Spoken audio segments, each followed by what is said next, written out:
Aujourd'hui, je vais vous présenter le nouveau roman de Frank Buys, Buveur de vent, paru chez Albin Michel.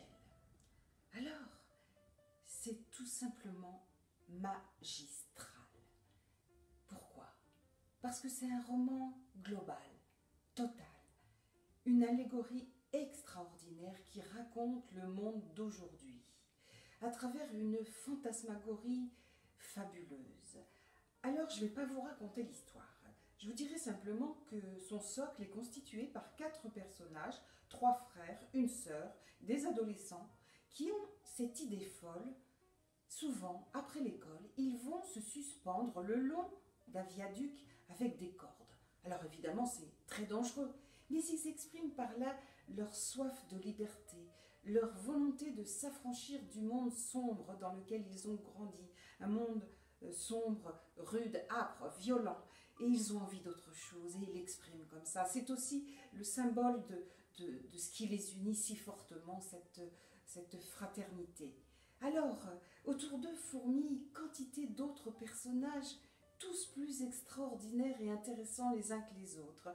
Ils sont beaux, laids, étranges, toujours hallucinants. Frank Buys les pousse très très loin dans la constitution de ces créatures qu'il nous présente, sorties de son imaginaire, et on est assez fasciné par ce qui se présente à nous. Alors tout ça, comme je vous le disais, cette fantasmagorie qui tient de l'épique, du tragique, du western, du polar, du burlesque, eh bien tout ça nous raconte le monde d'aujourd'hui dans ses problématiques les plus cruciales, l'environnement, le capitalisme sauvage, la capacité des peuples à réagir ou pas. Et c'est nouveau ça dans l'écriture de Frank Buys.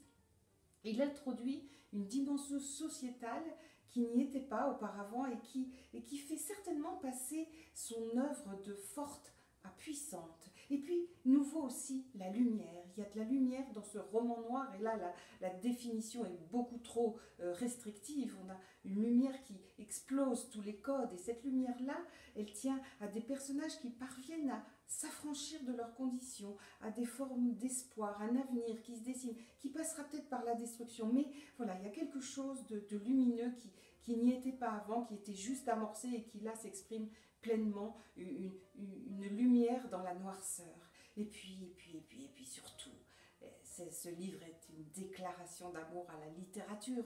Alors par de nombreuses références à des auteurs qu'on verra ou pas, mais surtout par le style, par chaque mot, chaque phrase, on les déguste, on n'a pas envie que ça s'arrête, toute cette poésie, cette puissance poétique, on en redemande.